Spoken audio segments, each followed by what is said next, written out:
कहानी शुरू होती है एक छोटे से गांव से, जहां पर आसमान से एक बॉडी आकर वहां के नदी में गिरती है। तभी एक छोटा सा बच्चा उस बॉडी को देख लेता है। तभी उस बॉडी को उस गांव में लाया जाता है। उसे काफी गहरे छोटे लगे थे, जिसलिए उसका इलाज चलता है और उसके पूरे बॉडी में पट्टियां लगा दी जाती है। कुछ दिनों के बाद उस गाँव में एक फेस्टिवल चल रही थी। तभी वहाँ के पुलिस वाले उस गाँव को कब्जा करने पहुँच जाते हैं। वो सभी लोगों को बेरहमी से मार रहे थे, जिससे वहाँ पे अफरा तफरी मच जाती है। वो गाँव वाले अपनी देवता से गुहार लगाते हैं कि हमें बचाने के लिए किसी मसीहा को भेजो। तभी वो घायल इंसान, जो कि इस फिल्म के हीरो शाहरुख खान है, एक खतरनाक एंट्री के साथ उन पुलिस वालों को मारते हैं। ऐसे ऐसे मारते हैं जिसे देखकर गांव वालों में फिर से हिम्मत आ जाती है, जिसके बाद वहां के गांव वाले उसे अपना मसीहा मान लेते हैं। लेकिन मारने के बाद वो गांव वालों से पूछता है कि मैं कौन हूँ। तभी वो छोटा लड़का वादा करता है कि मैं बड़ा होने के बाद जरूर पता लगाऊंगा कि आप कौन हो। जिसके बाद कहानी शिफ्ट होती है कुछ साल आगे। हम एक मेट्रो को देखते हैं, जहाँ पर कुछ लड़कियां बैठी थीं, जो आपस में बातें करते हैं कि अब टाइम आ गया है काम को अंजाम देने का।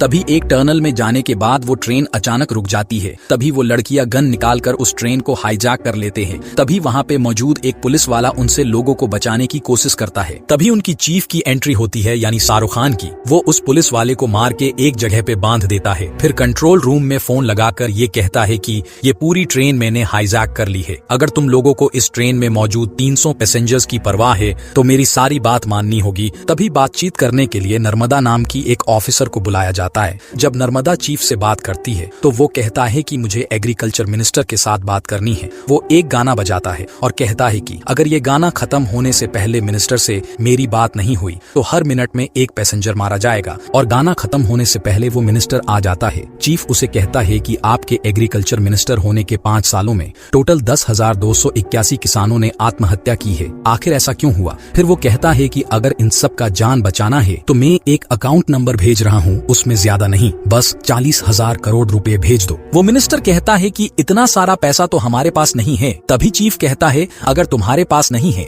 तो तुम जिस बिजनेसमैन की हेल्प करते हो उसी से मांग लो, क्योंकि उसे भी तो मदद करना चाहिए ना। तभी हम बिजनेसमैन काली को देखते हैं, जो एक फ्यूनरल में गया हुआ था। हालांकि उस आदमी को उसी ने मारा था। इसके पास 2 कलर की गोली थी, ब्लू और रेड। जब इसे गुस्सा आता था तो ये ब्लू गोली खाता था, और जो इसे गुस्सा दिलाता था उसे वो रेड गोली खिलाता था। उसी ट्रेन में एक आलिया नाम की लड़की थी, जो कि काली की बेटी थी। अब काली को फोन करने पर अपनी बेटी को बचाने के लिए वो 40,000 करोड़ भेज देता है, जिस पर आलिया चीफ को कहती है कि तुम एक घटिया इंसान और एक चोर हो। तभी चीफ कहता है कि तुम्हारे बाप से बड़ा चोर और कोई भी नहीं हो सकता। तुम जब अपने बाप से मिलोगी तब उसे मेरा नाम बताना, जो कि था विक्रम राठौर। लेकिन वो कहती है कि चोर तुम ही हो। तभी चीफ उनकी ग्रुप की एक लड़की, जिसका नाम था कलके, उसकी बैक स्टोरी बताता है। इसका बाप एक किसान था और ये उस दिन एग्जाम देने के लिए निकल ही रही थी। तभी बैंक के कुछ ऑफिसर उसके घर पहुंच जाते हैं और उसके बाप से 40,000 रुपये मांगते हैं, जो उसने लोन लिया था। वो किसान कहता है साहेब मुझे 10 दिन का टाइम दीजिए, लेकिन वो उसे चप्पल से मारने लगता है। वो कहता है कि साहेब मेरी बेटी के सामने मुझे मत मारिए। तभी वो उसका लुंगी भी उतार देता है। वहाँ के लोग कहते हैं कि देखो कितना बेशरम इंसान है, अपनी बेटी के सामने नंगा खड़ा है। जिसके बाद उस किसान की ट्रैक्टर को वो ऑफिसर ले जाते हैं। जिसके बाद वो किसान अपनी बेटी को एग्जाम देने भेजता है और वो जाकर आत्महत्या कर लेता है। फिर अगले दिन वो ऑफिसर फिर से जाते हैं और कहते हैं कि ब्याज के पैसे बाकी है। ये कहकर कल्कि की माँ की मंगलसूत्र निकाल देता है। तभी कल्कि एक फावड़े से उस ऑफिसर को मार देती है और इसलिए वो चीफ के ग्रुप में थी। यहाँ पर नर्मदा एक प्लान बनाकर अपने टीम के साथ वहाँ पे पहुँच जाती है, जहाँ पर वो ट्रेन रुकने वाली थी। लेकिन चीफ ने सारे पैसेंजर्स को वही मम्मी वाला मास्क पहना दिया था, जिससे उन ऑफिसर्स को पता न चले, और उनके साथ आराम से बाहर निकल आता है। और ट्रेन में एक डम्मी के हाथ में मशीन गन लगा दिया था, जिससे उनको ऐसा लगे जैसे वो ट्रेन में ही हो, और वो 40,000 करोड़ उन किसानों में बांट दिया जाता है जिन पर लोन चल रहा था। ये सारा बात नर्मदा काली को बताती है, जिस पर काली कहता है कि अपना टाइम भी आएगा। दूसरी तरफ चीफ अपना मास्क उतारता है और हमें पता चलता है कि ये तो काफी जवान है। दूसरी तरफ आलिया अपने बाप से कहती है कि उस हाईजैकर ने आपके लिए एक मैसेज भेजा है और वो है विक्रम राठौर। ये सुनकर काली थोड़ा टेंशन में आ जाता है। तभी हम चीफ को देखते हैं, जो कि एक महिलाओं के थाने का इंस्पेक्टर होता है। इनके थाने को एक इनाम मिल रहा था, क्योंकि यहाँ के कैदी हैंडीकेप बच्चों के लिए नकली हाथ पर बना के लोगों की सेवा करती थी। फिर हम चीफ की एक मुबोली माँ को देखते हैं, जो चीफ को आजाद के नाम से बुलाती थी। वो आजाद की शादी करवाने के लिए एक लड़की की घर में जाते हैं, लेकिन वहाँ पे एक छोटी सी लड़की थी जो कहती है कि मेरे माम से पहले तुम्हें मुझसे बात करनी होगी। अगर मेरा हाँ है तो ही तुम मेरे माम के साथ शादी कर सकते हो। यहाँ पर उसकी माँ और कोई नहीं बल्कि नर्मदा थी, जिसे देखकर आजाद काफी चौंक जाता है। बातों बातों में वो छोटी सी बच्ची को आजाद काफी पसंद आता है। जिसके बाद चीफ का अगला टारगेट था हेल्थ मिनिस्टर, जो कि जनता को बता रहा था कि मैंने बड़ी बड़ी सरकारी अस्पताल बनाई है जहां पर सारे फैसिलिटी उपलब्ध है और किसी को भी प्राइवेट अस्पताल जाने की कोई जरूरत नहीं है। लेकिन सच्चाई बिल्कुल उल्टा थी। वो कहता है कि कोई मुझे गोली भी मार दे, मैं प्राइवेट हॉस्पिटल नहीं बल्कि मेरा बनाया हुआ सरकारी हॉस्पिटल में जाऊंगा। तभी दूर से चीफ का एक मेंबर स्नाइपर से उसके कंधे में शूट कर देती है। तभी तुरंत एक एम्बुलेंस आके हेल्थ मिनिस्टर को ले जाने लगती है। ये एम्बुलेंस भी चीफ का ही थी। उसे पास के ही एक सरकारी हॉस्पिटल में ले जाते हैं जहां पर कोई भी फैसिलिटी नहीं थी। यहां तक डॉक्टर भी कहता है हमारे पास ऐसा कोई भी चीज नहीं है जिससे इनका इलाज किया जा सके। अब डॉक्टर से सारे चीजों की लिस्ट बनाकर उन ऑफिसर के पास भेजा जाता है। नर्मदा कहती है कि ठीक है, मिनिस्टर की जान बचाने के लिए हम ये चीजें भेज रहे हैं। तभी चीफ कहता है कि ऐसा थोड़ी चलेगा, सिर्फ इसी हॉस्पिटल नहीं बल्कि सारे सरकारी हॉस्पिटल में ये सारी चीजें लगवाना होगा। इस बात पर नर्मदा मना कर देती है। तभी चीफ कहता है कि मुझे केजट से बात करनी है, वहीं ये सब कर पाएगा। जब केजट से बात होती है तब उसका भांडा फूट जाती है, क्योंकि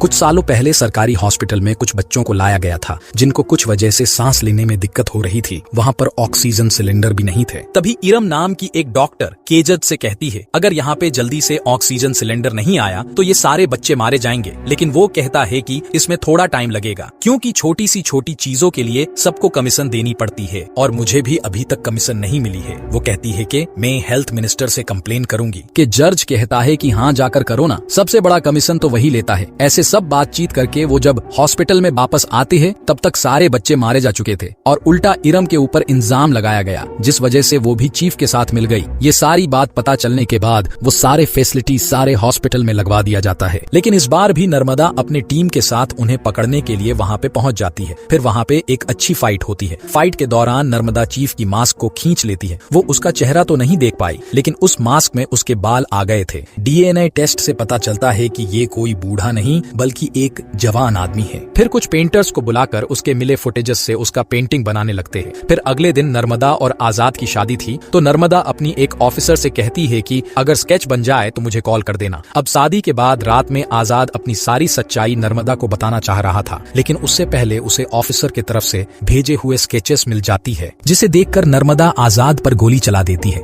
लेकिन तभी काली के गुंडे वहाँ पे आकर उनको उठा लेते हैं। उन दोनों की ही बराबर कुटाई होती है, क्योंकि उनको लग रहा था कि नर्मदा उसकी पहले से ही हेल्प कर रही है और उसे पकड़ने की सिर्फ ढोंग कर रही है। उन्हें वहाँ पे मारने ही वाले होते हैं कि तभी एंट्री होती है रियल विक्रम राठौर की, जो कि आजाद का बाप था। वो उन्हें बचाकर वहाँ से ले जाता है। नर्मदा जाकर अपनी टीम को कह देती है कि ये सारे कांड विक्रम राठौर और उसके बेटे ने की है और उनके साथ जो लड़कियां मिली हुई है मैंने उनका चेहरा देख लिया है, वो सभी जेल में है और विक्रम राठौर का पता लगाने के लिए मुझे उन लड़कियों से बात करनी होगी। वो जेल में जाकर उन लड़कियों से झूठ कहती है कि आजाद एक अच्छा इंसान नहीं है, वो मेरा इस्तेमाल करके मुझे फंसा दिया, ऐसे ही वो तुम्हें भी मरवा देगा। तभी लक्ष्मी नाम की लड़की कहती है कि तुम्हें कुछ पता नहीं है। फिर वो उसे बैक स्टोरी सुनाती है। विक्रम राठौर असल में एक कमांडर थे, उनके पत्नी दीपिका थी। उन्हें पता चलता है कि उनके लोगों को कुछ आतंकवादी बंदी बनाकर रखे हैं, तो उन्हें ऑर्डर मिलता है कि उन्हें किसी भी तरह बचाना है। वो अपने साथियों के साथ गन वगैरह लेके वहाँ पे पहुंच जाते हैं, लेकिन सही टाइम पर उनमें से किसी का भी गन चलता ही नहीं है, जिस वजह से वो सभी लोग घायल होने लगते हैं। उन्हें बचाने के लिए एक ऑफिसर अपना जान देकर एक बम को आतंकवादियों के ऊपर फेंक देता है, जिस वजह से बाकी सब बच जाते हैं। मिशन कंप्लीट होने के बाद उन्हें मेडल दिया जाता है। तभी विक्रम राठौर कहते हैं कि हमें ये मेडल नहीं चाहिए, क्योंकि आपके ये सस्ते गन की वजह से हमारे काफी जवान मारे जाते हैं। तभी पता चलता है कि ये गन्स का सप्लाई काली ने की थी। वो विक्रम से कहता है कि मेरा गन A1 है, तुम लोगों को गोली चलानी ही नहीं आती, मैं कुछ अच्छे ऑफिसर्स को भेजूंगा जो तुम्हें सिखा देंगे और जो मरे हैं उनके घर में भी थोड़े पैसे भेज दूंगा। ये सुनकर विक्रम को बेहद गुस्सा आता है। वो उस गन को उठाकर सीधा काली के ऊपर फायर कर देता है। काली बेहद डर जाता है, लेकिन वो सस्ता गन वहाँ भी नहीं चलती। जिसके बाद काली के गन्स फैक्ट्री को बैन करने की ऑर्डर दी जाती है। विक्रम जब रात में अपने घर में दीपिका के साथ था, तभी काली के गुंडे उन पर हमला कर देते हैं। वो विक्रम को उठाकर ले जाते हैं। पीछे दीपिका रह जाती है, तो उसे पुलिस स्टेशन में बुलाकर कहा जाता है कि तेरा पति एक क्रिमिनल है, वो घर में ड्रग्स छुपाता है। ऐसे कहते हुए वो ऑफिसर काफी सारे गालियां देने लगता है, जिससे दीपिका उसे मार देती है। उसे इस जुर्म के लिए फांसी देने के लिए लाया जाता है। तभी पता चलता है कि वो प्रेग्नेंट है, तो इंडियन लॉ के मुताबिक जिसको फांसी दी जाने वाला हो, अगर वो प्रेग्नेंट है तो उसका बच्चा जब तक 5 साल का नहीं होता तब तक उसे फांसी नहीं दी जा सकती। जिसके बाद काली दीपिका से जेल में मिलने आता है। वो कहता है फांसी देने के टाइम जीभ बाहर आ जाती है, आंखें बड़ी हो जाती है।